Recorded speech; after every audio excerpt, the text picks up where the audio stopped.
I never thought I'd be sitting in my own living room, watching my daughter measure the windows. She had a little yellow tape measure, the kind you'd find in a sewing kit, and she was pulling it across the bay window in the front room, the one that looked out over the rose bushes Harold planted the year we moved in.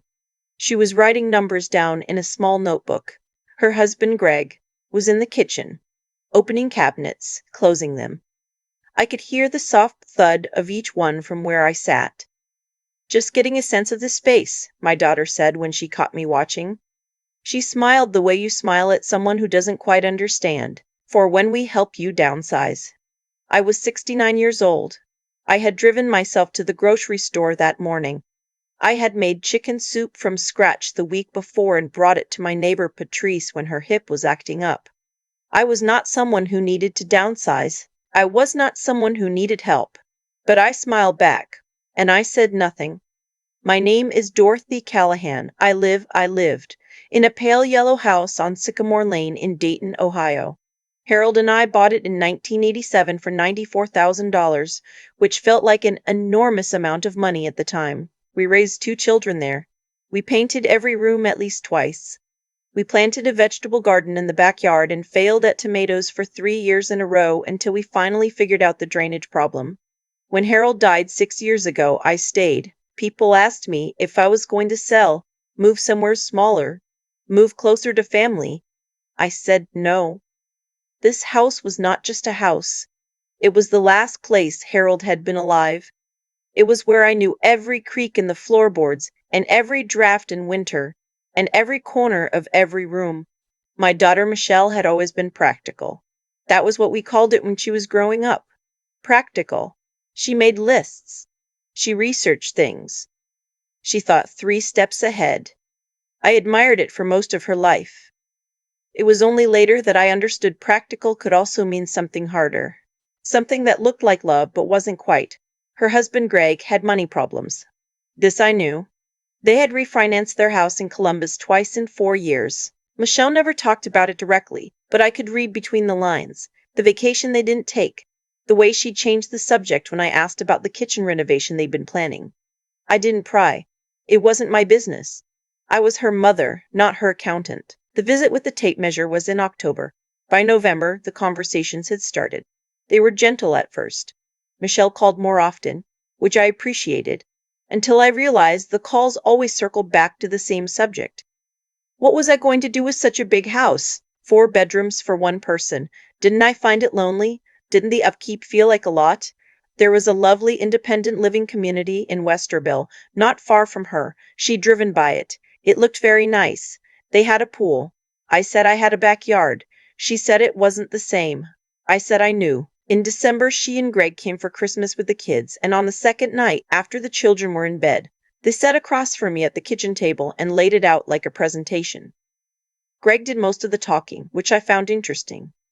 He had a folder. Inside were brochures for 2 assisted living facilities, one in Westerville, one closer to Dayton, and a printout from a real estate website showing what houses on my street had sold for recently. My house, according to the printout, was worth somewhere between $310,000 and $340,000 and $340,000. I looked at that number for a moment, then I looked at Greg. "We've been thinking," he said, "that this might be the right time to make a transition. The market is good right now, and you'd have the proceeds to cover a really comfortable place." He said proceeds, like it was already decided, like the money was already something to be distributed. I asked what assisted living cost. He had a number ready, around $4,500 a month for the nicer facilities. I did the math quietly in my head. My house, even at the low end, would cover maybe 6 years. After that, I'd be living on Social Security and the remainder of Harold's pension, which was modest. I asked him what happened after the money ran out. He said we'd cross that bridge when we came to it. Michelle reached across the table and put her hand on mine. "Mom," she said, "we're just worried about you. You're alone here. What if something happens?" I looked at my daughter's face. She looked sincere. She probably was sincere, partly. But there was something else there too. A tension around her jaw. A careful quality to her eyes. The look of someone who has rehearsed. I said I would think about it. I did not sleep well that night. In January, they came back. This time, Michelle brought paperwork. She said her friend was a real estate agent and had prepared a listing agreement, just to have it ready, just in case I decided to move forward. She also had printed something called a voluntary transfer of power of attorney, which she explained would allow her to handle my affairs if I became incapacitated. She said it in front of me very casually, the way you'd set down a magazine. I picked it up and read it. It did not say if I became incapacitated. It said she would have authority over my financial and legal decisions effective immediately upon signing. I put it back down. I said I wanted to have a lawyer look at it before I signed anything. Michelle's expression flickered. Just for a second. Then she said, of course, that was very sensible. She just thought it might be easier to have everything in order. I nodded. I made tea. We talked about the grandchildren. But something had changed in the room, and both of us could feel it. After they left, I sat in Harold's old armchair, the brown leather one by the fireplace, and I thought about my daughter. I thought about her as a little girl, the way she used to make careful stacks of her Halloween candy, sorting by type. I thought about her at her wedding, how she cried during the vows in a way that surprised everyone because Michelle didn't usually cry. I thought about the night Harold died, how she'd driven 4 hours in the dark to get to the hospital and had held my hand through the whole next day without saying much at all. I did not want to believe she was capable of what I was starting to think she might be doing, but I had read that document. I had seen the real estate printout. I had watched her husband measure the return on my house like it was a line item in a budget.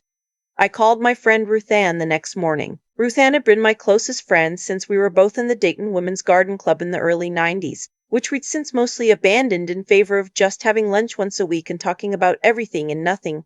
She was sharp and direct, and she did not soften things unnecessarily. I told her what had happened. All of it.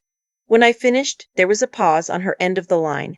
Then she said, Dorothy, you need to talk to someone, a real estate attorney, not Michelle's friend. I said I knew. She said, I mean soon. I knew a name, James Whitfield, who had handled Harold's estate. I called his office that same afternoon and made an appointment for the following Thursday. I told no one. I drove there myself, which felt important. James was a quiet, careful man in his early 60s with reading glasses he kept forgetting on top of his head. He listened to everything without interrupting. When I was done, he took off his glasses and set them on his desk and said, Mrs. Callahan, what you're describing is a pattern that I've seen before. It has a name. It's called undue influence, and depending on how far it progresses, it can cross into elder financial abuse. Those words sat in the air between us for a moment. Elder financial abuse. My daughter. I felt something in my chest go tight. James walked me through my options carefully and without alarm. He told me about a legal instrument called a revocable living trust. I could transfer my home and assets into the trust, name myself as the trustee while I was living, and designate a successor trustee who was not Michelle and not Greg.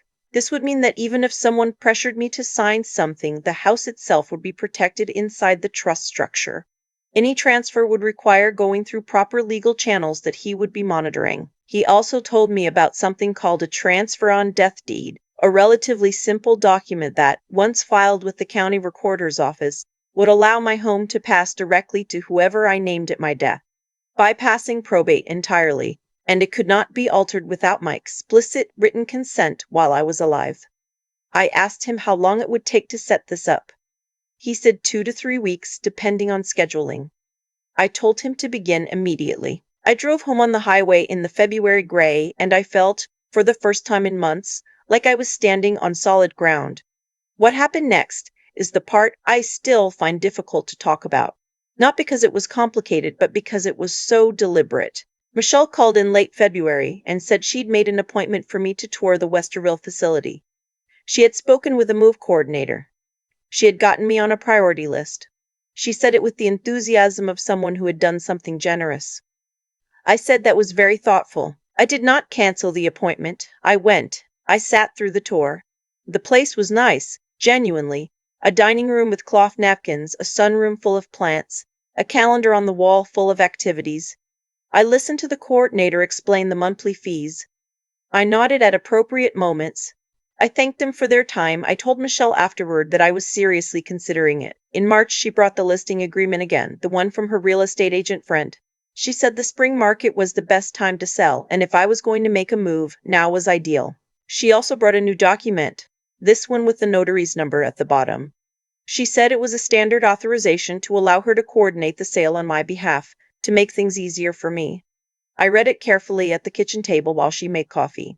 It was, in fact, broader than that. It gave her authority to execute contracts related to the property. I looked up at her. She was pouring coffee and not looking at me. I said, "Leave it here. I'll look it over and we can talk." She seemed satisfied. She kissed my cheek when she left. I stood at the window and watched her car back out of the driveway and disappear down Sycamore Lane. Then I called James Whitfield. He had already completed the trust documents. My home had been transferred into the Dorothy Ann Callahan Revocable Living Trust 2 weeks earlier. The transfer on death deed had been recorded with the Montgomery County Recorder's Office on March 3rd. James had a full file. He also, at my request, had been documenting our conversations and the timeline of events in a formal memo that we had both signed. I told him about the new document Michelle had brought. He asked me to photograph it and send it to him. I did. He called back within the hour. He said what she had brought me was not a standard listing authorization. It was a document that, if signed, would have given her authority to negotiate and close a real estate transaction without my presence or further consent. Given that my home was now in a trust and she had no standing to act as trustee, it would also have constituted fraud. I sat with that word for a long time. Fraud. My daughter. James said, gently, that I had a decision to make. I could do nothing, and the situation might resolve itself or escalate. Or I could move forward. I said I wanted to move forward. I want to be honest about something here. What came next was not something I did out of anger. I was not trying to punish Michelle. I was trying to protect what Harold and I had built together, and I was trying to protect my own future. And somewhere underneath all of it, I was trying to understand how my daughter had become someone who would do this, and whether there was any version of this story where I was wrong about her intentions. I don't think I was wrong. I think she told herself it was practical. I think Greg convinced her they needed the money and that they were doing me a favor at the same time, and that at some point the line between taking care of me and taking from me had blurred in her mind until she couldn't see it anymore. That's not forgiveness. It's just trying to understand. James referred me to a colleague who handled elder law and had worked with adult protective services before. Her name was Carol Metzger, and she was in her 50s with close-cropped gray hair and the manner of someone who had heard difficult things many times and was not shaken by them. I liked her immediately. Carol filed a formal complaint with the Ohio Adult Protective Services on my behalf in late March. She also sent a cease and desist letter to Michelle and Greg, copy to their personal attorney, outlining the trust documents, the recorded deed, and the documentation James had prepared. The letter stated clearly that any further attempts to influence, pressure, or legally maneuver around my property rights would be treated as elder financial exploitation under Ohio Revised Code 29132.02.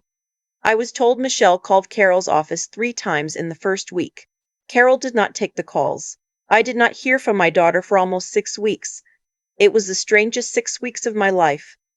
I kept her number in my phone. I didn't call. I tended my garden. I had lunch with Ruth Ann. I sat in Harold's chair in the evenings and read. The house felt very quiet but not lonely, more like the quiet after a long argument when the air finally settles. Then in May, I got a call from a number I didn't recognize. It was a Westerville area code. I answered, and it was Greg. He sounded different than I'd ever heard him. Flat, careful. The way someone sounds when they've been coached. He said Michelle wasn't doing well. He said they both wanted to apologize. He said they had been under a lot of financial pressure and had made some very poor decisions and that they were sorry for what they put me through. He said it all like a list. I listened. I said I appreciated him calling. I said I hoped Michelle was okay. He said, "She cries every day." I didn't say anything to that. He asked if there was any path forward. I said that would take time and honesty, and that honesty would need to come from Michelle directly, not through him. He said he understood. We hung up. I called Carol afterward and she noted the call in my file.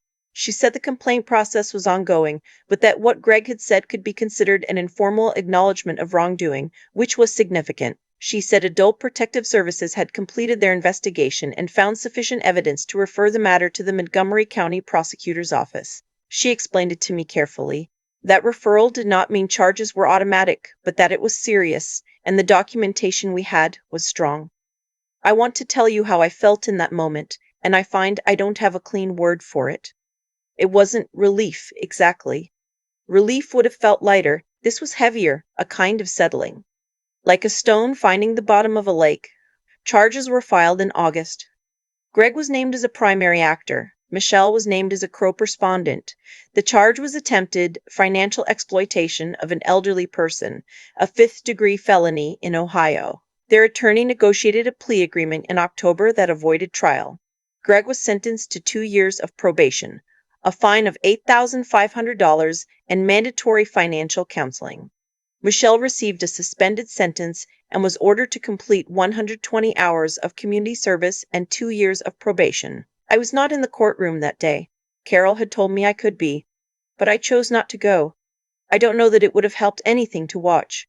My house is still mine. It is in the trust that bears my name and Harold's initial, and it will go to Ruth Ann's Foundation for Arts Education when I'm gone. A decision I made quietly in James Whitfield's office on a Tuesday afternoon in April, while the magnolia tree in his parking lot was blooming. I signed the amended trust document, and I felt nothing dramatic. Just right, just the right thing. Michelle called me in November, about 2 weeks after sentencing. I answered.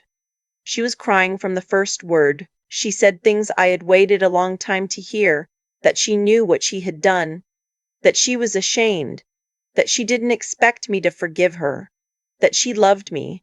She talked for a long time, and I listened, and I didn't interrupt. When she was finished, I said, I know you love me. I love you too, but love doesn't make what happened acceptable. She said she knew. I said, I don't know yet what we can rebuild, but I'm not closing the door. That was the truest thing I could offer her, and I meant it. It is spring now. The rose bushes Harold planted are just beginning to bud. The pale pink ones near the front walk that have survived 37 Ohio winters and show no signs of stopping. I have my Tuesday lunches with Ruth Ann. I have my neighbor Patrice, who brought me a casserole in February without knowing anything that had been happening, just because she thought I might like it. I have James and Carol, who both sent handwritten notes after the case concluded. I have the garden in the back and the creek on the third stair, and the particular way the light comes through the bay window in the late afternoon and moves across the floor like something slow and warm and steady. I am not a woman who needed to be taken care of. I am a woman who took care of herself. If you are older and someone is asking you to sign something you haven't read, don't sign it. If someone is making decisions about your home and your money while calling it love, pay attention to what the decisions look like, not just what the words sound like. Find a lawyer you trust. Find a friend who is honest with you. Write things down. There are people who will help you. Elder law attorneys, Adult Protective Services, the National Center on Elder Abuse, which you can reach at 1-855-55-35337. You do not have to be alone in this, and you do not have to give up what is yours. I will be 70 next month. I plan to bake my own birthday cake, eat it in the backyard if the weather cooperates, and go to bed in the house that has my name on it. The real one, the legal one, the one that cannot be taken. Harold would have liked that. I've had a lot of time to sit with what happened, not to replay it, I'm past that, but to really understand it. And the thing I keep coming back to is this: what Michelle and Greg didn't start with cruelty. It started with a small compromise, a quiet decision to let the need for money outweigh the line they knew they shouldn't cross. And then another small compromise, and then another. That's how people end up somewhere they never planned to go. Not in one terrible leap, but in 100 small steps that each felt almost reasonable at the time. I don't say that to excuse it. What they did was wrong, and they are living with the consequences of that now. Greg has his probation, his fines, his court-ordered counseling. Michelle has her community service hours and whatever she sees when she looks at herself in the mirror. Those aren't punishments I wished on them. They're just the natural end of a road they chose to walk. When you build something on deception, even deception you've dressed up as concern, even manipulation you've convinced yourself is love, it doesn't hold. It can't. The foundation is wrong. Everything collapses eventually, and the longer you wait, the harder the fall. What I did right, and I don't say this with pride, just with honesty, was that I paid attention. I noticed the tape measure. I noticed the word proceeds. I noticed the gap between what Michelle said and what the documents actually stated. A lot of people in my position would have told themselves they were being paranoid, that their child would never, that it was easier to sign and keep the peace. I understand that impulse completely. I felt it too. But I had spent 40 years as Harold's partner, and 40 years of building something real teaches you what real looks like and what it doesn't. Wisdom isn't something that arrives, it accumulates. Every hard conversation you didn't run from, every document you read instead of trusted blindly, every time you asked a question that made someone uncomfortable. That's what I was drawing on when I sat across from James Whitfield and said I wanted to move forward. Not courage in some dramatic sense, just the collected weight of a life lived carefully. And here's what I want to say to anyone watching who is in that house right now. The one with the family member who keeps bringing paperwork, who frames every conversation about your home as concern for your well-being. Your clarity is not paranoia. Your discomfort is information. The fact that something feels wrong is not a sign that you're difficult or ungrateful. It's a sign that something is wrong. Trust that. I almost didn't. I came very close to signing things I didn't fully understand because I loved my daughter and I didn't want to believe what I was starting to see. That almost cost me everything Harold and I spent a lifetime building. What stopped me wasn't anything dramatic. It was just Ruthann saying soon on the phone that morning, and me actually listening. Find your Ruthann. Find your James Whitfield. Write things down. The people who want to take from you are counting on you to feel too guilty, too tired, or too alone to fight back. I was none of those things, and neither are you.